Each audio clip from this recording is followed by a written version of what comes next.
दरअसल नीचे से आए अंकल, तो मेरे पापा दारू पीने की कही, तो उनके बीच में होने लगी लड़ाई। इसलिए क्योंकि अंकल जो मेरे पापा हैं वो मम्मी को मारने जा रहे थे। अच्छा। इसलिए क्योंकि वो उन पे ये कह रही थी इतना मत पियो। तब मेरे पापा को मतलब मेरी पापा मम्मी को मारने जा रहे थे। तब अंकल बीच में आए, उन्होंने कहा ऐसा मत कर, रहने दे मारने को, क्यों ऐसा कर रहा है। तब मेरे पापा ने लोहे का पेप उठा लिया, कहने लगा हट जा वरना तेरे को भी मार दूंगा, इन बच्चों को भी और इस तेरी ये घरवाली को भी। मेरे पापा शक कर रहे थे मम्मी पे। तब ये हुआ कि उनको मजबूरी में मम्मी ने पीछे से पकड़ा पापा को और अंकल ने जो पेप था वो फेंक दिया और फिर उनके बीच में बहुत ज़्यादा झगड़ा होने लगा। तब मेरे पापा मारने लगे मम्मी को। अंकल ने फिर उसको सुलाया, पता नहीं कैसे सुलाया, मैं तो फिर पता आपको, फिर उन्होंने दरअसल ये हुआ कि जब मेरे पापा सो गए तब उन्होंने उनको मम्मी ने पैर पकड़े और पापा और अंकल ने उनका मुंह दाब दिया। फिर सुबह को उनको बेड पे मैंने देखा, मैंने सोचा सो रहे हैं पापा। तब 8 के बज के 9 साढ़े 9 बजे उनने ड्रम में डाला, मेरे को फ़ोन दे दिया। मैं पेशाब करने के लिए निकला, मैंने कहा ये मेरे पापा को ड्रम में आप लोग क्यों डाल रहे हो। तो मेरी मम्मी और अंकल ने कहा बेटा तेरा पापा मर गया। तो मैंने कहा ऐसा कैसे हो सकता है। तो कहीं तेरे को याद नहीं है क्या तेरे पापा रात को बहुत ज़्यादा लड़ाई कर रहे थे, तेरे मम्मी और तेरे बहन और तेरे को मारने की धमकी दे रहे थे। तब मैंने कहा हाँ। तो उन्होंने कहा मेरे को इसको मजबूरी में मारना पड़ा। कैसे मारा ये नहीं देखा आपने? ये मैंने नहीं देखा सर, मैं सो गया था उस टाइम पे। मेरे को लगा कि जो लड़ रहे हैं ये बंद कर देंगे, तब मैं सो गया। कोई चोट के निशान देखे थे आपने अपने पापा के शरीर पे या कहीं पर भी? ये सब नहीं देखा सर मैंने। कौन है वो जो नीचे रहते हैं, जितेंद्र, वही अंकल? हाँ, ये सब मैंने नहीं देखा। मेरे पापा को है ना ये गले से यहाँ तक वो कर रखा था, कमल डाल रखा था। अच्छा। हाँ। कोई खून के निशान आपने कुछ ऐसा देखा था? कुछ नहीं देखा। जितेंद्र अंकल हमेशा आते थे घर पे? नहीं, कभी कभार। कभी कभी आते थे। तो वो भी शराब पीते थे आपके पापा के साथ बैठ के? हाँ, मेरे पापा कहते थे, पहले कहते थे दारू ले आ जा, तो मेरे अंकल दारू लाते थे। शक करते थे आपके पापा आपकी मम्मी पे? क्या बोलते थे? ये कहते थे तू सच सच बता दे जी, तुझसे प्यार करती है कि नहीं, वरना तेरे को मार दूंगा। तब मैं कहता था कि मेरी मम्मी को ऐसा मत मारो, मैं बता दूंगा। तब मैंने ये कहा मेरी मम्मी जीतू से प्यार नहीं करती थी। हाँ। इसी बात को लेकर लड़ाई होती थी हमेशा? कहते थे कि ये किराया क्यों दे रहा है तेरा। दरअसल मेरे पापा उस वक्त कमा नहीं रहे थे, उन्होंने मोटरसाइकिल बेची और फिर 500-1000 की दारू मंगाने लगे और वो पीते थे देसी। और जतिन इस समय हमारे साथ में जुड़ चुके हैं। जतिन, एक 8 साल के मासूम बच्चे ने सब कुछ बयां किया कि आखिरकार लंबे समय से क्या कुछ चल रहा था परिवार के बीच में और किस तरीके से इसकी हत्या की गई है शख्स की, और क्या कुछ जानकारी मिल पा रही है? बिल्कुल, देखिए पूरी आप बीती 8 साल के इस मासूम बच्चे ने बताई। उसने बताया कि 15 अगस्त की रात को आखिरकार हुआ क्या, जितेंद्र ने कितनी शराब पी तो उसके पिता ने कितनी शराब की। हालांकि जब मैं सवाल पूछ रहा था तो बहुत अजीब मुझे भी लग रहा था कि एक 8 साल का मासूम बच्चा, उसने पूरा हत्याकांड होते हुए अपनी आंखों से देखा। उसने देखा कि कैसे उसकी माँ ने अपने उसके पिता को पीछे से पकड़ा, जितेंद्र जिसको वो अंकल बोल रहा है उसने हाथ से रॉड छीनी और उसके बाद उसके पिता को बेड पर सुला दिया गया। सुबह जब वो सो के उठा 8 साल का बच्चा तो उसने देखा कि उसके पिता बगल में सो रहे हैं। मां ने हाथ में मोबाइल फोन दिया कि बच्चा मोबाइल देखे। इतने में जितेंद्र और उसकी मां ने किया क्या कि बाहर आंगन में रखे नीले रंग का जो ड्रम था उसके अंदर उस पिता का जो शव है उसके अंदर डाला। और जब बच्चे ने ड्रम के अंदर अपने पिता को जाते हुए देखा, डालते हुए देखा, तो उसने मां से सवाल किया। जवाब में क्या मिला कि रात को तुमने देखा कि किस तरीके से वो नशे में था और तेरी मां को मार रहा था। इस तरीके की बातें लक्ष्मी करती हुई नजर आई। हालांकि इस वक्त मेरी मौजूदगी एसपी ऑफिस के बाहर है। 12:30 12 बजे एसपी जो अलवर है वो मीडिया को संबोधित करेंगे। जो 2 गिरफ्तारी इस पूरे मामले में अभी तक की गई है, जिसमें लक्ष्मी जो कि पत्नी है और प्रेमी और दोस्त बताया जा रहा है जितेंद्र, इन दोनों को गिरफ्तार किया गया है। संभवतः उस बारे में इन्वेस्टिगेशन में और क्या चीजें निकलकर सामने आई हैं उसके बारे में जानकारी दी जाएगी। लेकिन सबसे महत्वपूर्ण गवाही उस 8 साल के बच्चे की है जिसकी बात अभी आप सुन रहे थे। वो 15 अगस्त की रात की पूरी टाइमलाइन आपके सामने रख रहा है कि कब शराब पी, किसने शराब पी, कितनी शराब पी, उसके बाद क्या कुछ हुआ, किसने क्या बोला। मां ने बोला कि शराब मत पियो, पिता ने अफेयर की बात उसके सामने रखी, उसने बोला कि तेरे रिश्ते जितेंद्र के साथ है, जितेंद्र किराया क्यों देखता है। एक एक बारीक से बारीक आप बीती उसने बताई है। हालांकि आपको याद होगा कि मेरठ में जब मुस्कान वाला पूरा केस हुआ था उसमें भी सेम इसी तरीके का जो पैटर्न है वो अपनाया गया था। हालांकि इन्वेस्टिगेशन में जो पीड़ित है इस पूरे मामले में, पीड़ित परिवार ने भी अपनी आप बीती बताई है। उन्होंने बताया कि सोशल मीडिया पे बहुत ज्यादा जो लक्ष्मी है वो रहा करती थी और कहीं ना कहीं हंसराम को इस बात का विरोध रहता था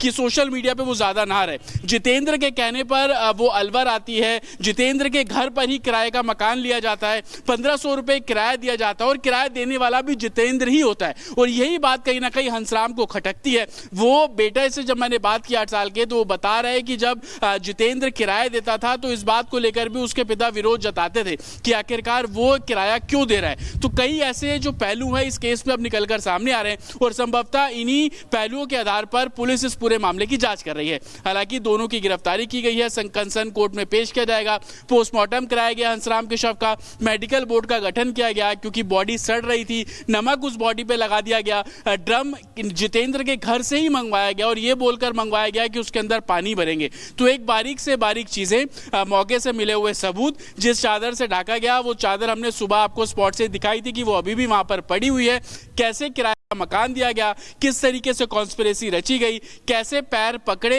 लक्ष्मी ने अपने पति के और जितेंद्र ने इस तकिया रखकर जो गला घोटने की जो कोशिश है वो इस पूरे मामले में की। हालांकि पोस्टमार्टम रिपोर्ट में क्लियर होगा कि क्या स्ट्रेंगुलेशन ही हत्या की वजह या किसी बारीकी से एक डिटेल यहां बता रहे हैं कि कैसे इस हत्याकांड को अंजाम दिया गया। इंतजार उस प्रेस कॉन्फ्रेंस का भी है, लेकिन मृतक हंसराम की बहन का यह कहना है कि जितेंद्र से प्यार के चलते जितेंद्र और लक्ष्मी ने हंसराम की हत्या की है और परिवार अब इंसाफ की मांग कर रहा है। सुनिए। अलवर नीला ड्रम मामले में मृतक हंसराम के परिजन इस समय हमारे साथ मौजूद है। उनका देखेंगे पूरा परिवार यहाँ पर है। भाई हंसराम के? हाँ जी। क्या कुछ पता लगा आपको? पुलिस ने क्या बताया? पुलिस जिस वक्त मारा गया था वीडियो भेजा था यहाँ से और सबूत पूरा भेजा, तब हम लोग आए हैं यहाँ पर। हाँ जी। तो क्या लड़ाई चल रही थी हंसराम और उसकी पत्नी के बीच में? नहीं, लड़ाई नहीं थी, लड़ाई नहीं चल रही थी। तो कैसे जितेंद्र के संपर्क में आए? आपको क्या लगता है किसने मर्डर किया? ये लक्ष्मी और जितेंद्र ने मिलके मर्डर किया है। हाँ जी। पत्नी ने क्यों मारा अपने पति को? लव स्टोरी थी लोग। लव स्टोरी थी ऐसा लगता है परिवार को? हाँ जी, ऐसे ही लग रहा है। आप भी क्या परिवार से ही हैं? हम उसकी बहन है, हंसराम की बहन। हंसराम की बहन है। मेरी भाभी यहाँ कमाने के लिए लेके आई थी, इसने यहाँ लव स्टोरी कर ली। लव स्टोरी में अजीत ने भाई का खून किया। तो क्या कभी लड़ाई झगड़ा होता था? लड़ाई झगड़ा हुआ नहीं, अच्छे से कमाने थे, 3 बच्चे हैं। शाहजहाँपुर से कब आए थे ये लोग यहाँ पे आए? अगर 1.5-2 महीने हो गए। अच्छा। हाँ, यहीं पे आए, यहाँ इनकी लव स्टोरी बनी, इनने अजीत ने मार दिया। तो जितेंद्र से कैसे संपर्क में आई, कुछ पता लगा आप लोगों को? जो कुछ इनने पता क्या लगा ही नहीं, से थाने वाले को पता है, मुझे लोगों को कुछ इनने पता ही नहीं लगने दिया। आप क्या मांग करते हैं? हम लोग बहुत उन्हें अच्छे तरीका से मान करते हैं, हमें इंसाफ चाहिए। घर की छत में ड्रम के अंदर हंसराम का शव मिला। मकान मालिक इस वक्त हमारे साथ है। आप ही सबसे पहले ऊपर गई थी ड्रम देखने के लिए?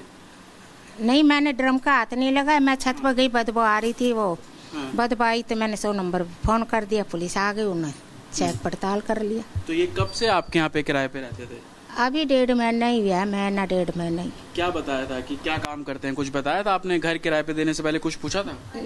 उन्होंने यही पूछा था भाई, मेरे बेटा ने बताया कि मैं दोस्त है मेरा, ये बाहर का है, भट्टा बंद हो गया, तो ये यहाँ काम मिल जाएगा तो ठीक है, नहीं तो वहाँ चला जाएगा, बस इतना बताया मेरे से। तो आपके बेटे जितेंद्र ने बताया कि इनको घर दे दीजिए किराए पर? किसको? जितेंद्र ने आपको बोला कि ये उसके दोस्त है, इसको घर दे दो किराए पर? हाँ, वो ऐसे ही रह रहा था, किराया दे क्या रहा था भी 1 महीना 1.5 महीना तो उनको आया आए हुए को। अच्छा, आपके बेटे को भी पुलिस ने हिरासत में लिया हुआ है अब? हाँ, क्या दोस्ती थी उनकी? हाँ, दोस्ती की वजह से ही लिए रखा है भाई। मेरे से तो ऐसे कह रहा भट्टे पे काम कर रहा था, तो दोस्ती थी इनकी दोनों की, बस इतना।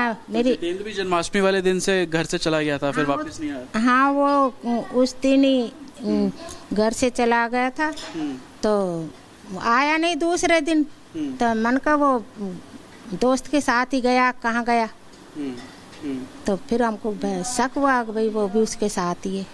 क्या उसकी पत्नी के साथ भी उसकी दोस्ती थी? नहीं, पत्नी के साथ ऐसा कुछ नहीं था। पत्नी तो कई दफे मेरे से बोलती थी, ऐसा कोई बात नहीं थी। इतना ही बोलती थी, मेरा आदमी दारू पीता है, इसने सब कुछ खत्म कर रखा है, मारता है, बस इतनी ही बोलती। वो मेरे से कुछ नहीं कहा उसने। शराब पीता था बहुत ज्यादा? हाँ।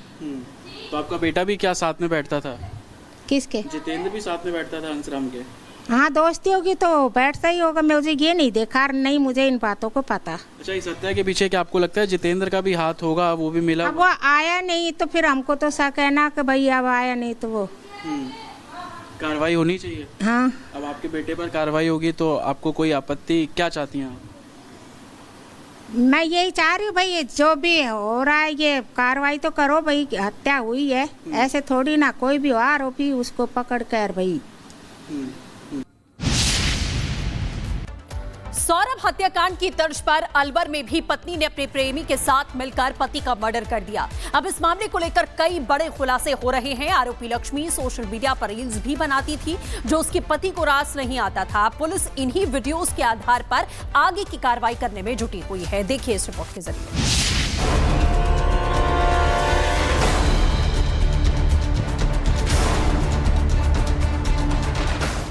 इसे नीला ड्रम कहे या फिर मौत का ताबूत, मेरठ के सौरभ हत्याकांड की तरह राजस्थान के अलवर में भी एक बेरहम पत्नी ने प्रेमी के साथ मिलकर अपने पति को मौत के घाट उतार दिया। पहले हंसराज की हत्या की, उसका शव इस नीले ड्रम में छिपाया और नमक डालकर शव को गलाने की कोशिश की। ये कहानी किसी क्राइम थ्रिलर से कम नहीं। पुलिस ने अब इस मामले में मृतक की पत्नी लक्ष्मी और मकान मालिक के बेटे जितेंद्र को हिरासत में ले लिया है। इस मर्डर मिस्ट्री की परतें भी अब धीरे धीरे खुलने लगी है। मृतक हंसराज की पत्नी लक्ष्मी सोशल मीडिया पर रील्स बनाया करती थी। उसने प्यार, गम और जिंदगी भर साथ रहने और जुदाई जैसे गानों पर रील्स बनाई। लक्ष्मी अपने पति हंसराज के साथ एक वीडियो में कहती हुई सुनाई दे रही है, मैं मर गई तो अलग बात है, वरना जिंदा रही तो तुझे छोड़ने वाली नहीं हूँ। मृतक हंसराज को अपनी पत्नी का रील्स बनाना पसंद नहीं आता था। इसी बात को लेकर दोनों में अक्सर विवाद होता रहता था। इस बीच इंस्टाग्राम पर लक्ष्मी की दोस्ती जितेंद्र नाम के युवक से हुई जो उसकी रील्स पर लगातार कमेंट करता था। धीरे धीरे ये दोस्ती प्यार में तब्दील हो गई और दोनों ने हंसराज को अपने रास्ते से हटाने की साजिश को अंजाम दिया। अब इन्हीं तमाम रील्स के आधार पर पुलिस सुराग जुटाने में लगी हुई है।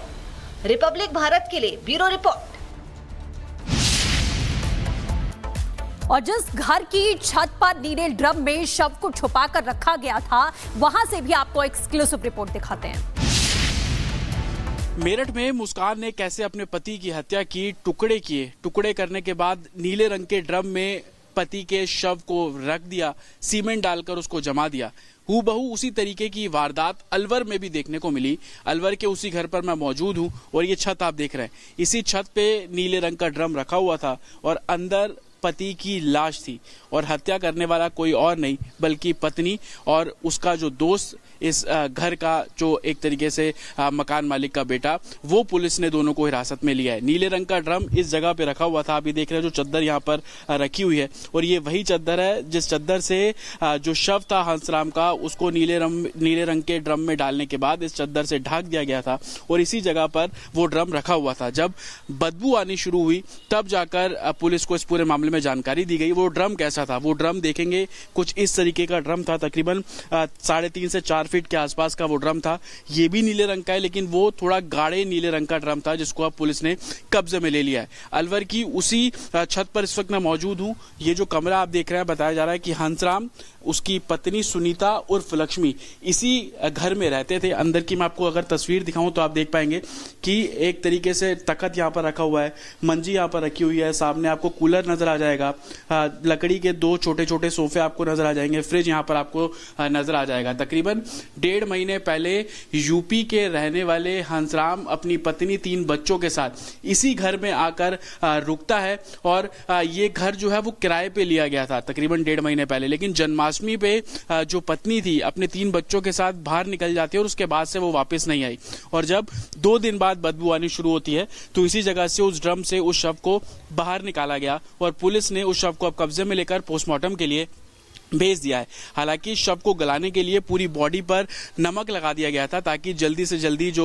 शव है वो कहीं ना कहीं डिकम्पोज हो जाए और किसी को इस पूरे मामले में भनक ना हो। हंसराम दरअसल ईंट की जो फैक्ट्री है, ईंट के जिसको भट्टा बोलते हैं, वहां पर काम करता था। हालांकि बारिश का सीजन है, ईंट का भट्टा इस समय बंद होता है, तो वो अमूमन घर पर ही था और शराब पीने का बहुत ज्यादा आदी था। ये भी जानकारी मिल रही है कि मकान मालिक का जो बेटा है जितेंद्र, उसके साथ वो रोजाना शराब पीता था और यहीं से ही हंसराम की पत्नी सुनीता और जितेंद्र के बीच में दोस्ती होती है और दोस्ती इतनी परवान चढ़ी कि हंसराम की हत्या करवा दी।